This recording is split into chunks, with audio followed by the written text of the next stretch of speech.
సరే, ఢిల్లీ మద్యం కుంభకోణం కేసులో ఎమ్మెల్సీ కవితను ఈడీ అధికారులు అరెస్ట్ చేశారు. సో కవిత తరపున సుప్రీంకోర్టులో అప్పీల్ కూడా చేయడం జరిగింది బెయిల్ కోసం. బట్ సుప్రీంకోర్టు దీన్ని నిరాకరించింది. దీన్ని ఏ విధంగా చూడొచ్చు? కవిత ఈ రోజు వాళ్ళు కల్వకుంట్ల కుటుంబమే ఒక ప్రజలకు తీరని లోటు ఏర్పరిచిండ్రు. ఎందుకంటే బినామీ పేర్ల మీద ఎన్నో తన తండ్రిని సీఎంగా పెట్టుకొని ఎన్నో లక్షల కోట్ల ఆస్తులు స్వాధీనం చేసుకున్నది. ఇలా వరంగల్ జిల్లాలో గాని ఎమ్మెల్యేలను ఎంపీలను దగ్గర పడి బినామీ భూములు కూడా సంపాదించుకొని ఉన్నది.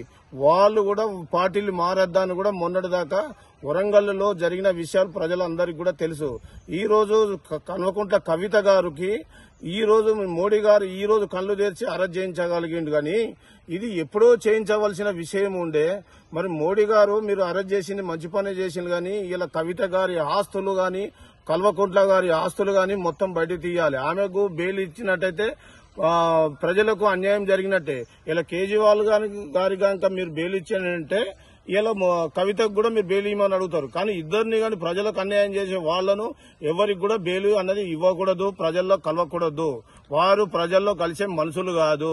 వారు ఇప్పుడు జనం ఒక్కొక్కరు ఆకలి చావులు చస్తుంటే వీళ్ళు కోట్లాని కోట్ల రూపాయలు లగ్జరీకి ఉపయోగించుకొని మందు బాటిళ్ల కోసానికి తాగి ఈమె ఒక మంగళసూత్రం 2 కోట్ల రూపాయలు ఒక రోజు చెప్పుకున్నది.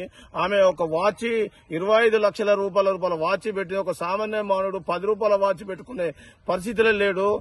50,000 పెట్టుకొని కనీసానికి మంగళసూత్రం చేసుకునే పరిస్థితులు లేనప్పుడు వాళ్ళ తండ్రి ముఖ్యమంత్రుడు అని చెప్పి 2 కోట్ల రూపాయల మంగళసూత్రం వేసుకున్నా అని చెప్పి ఎంతో మంది ముందట ప్రజల ముందట ఇది తెలియపరిచిన విషయం ప్రజలకు అందరూ కూడా తెలుసు.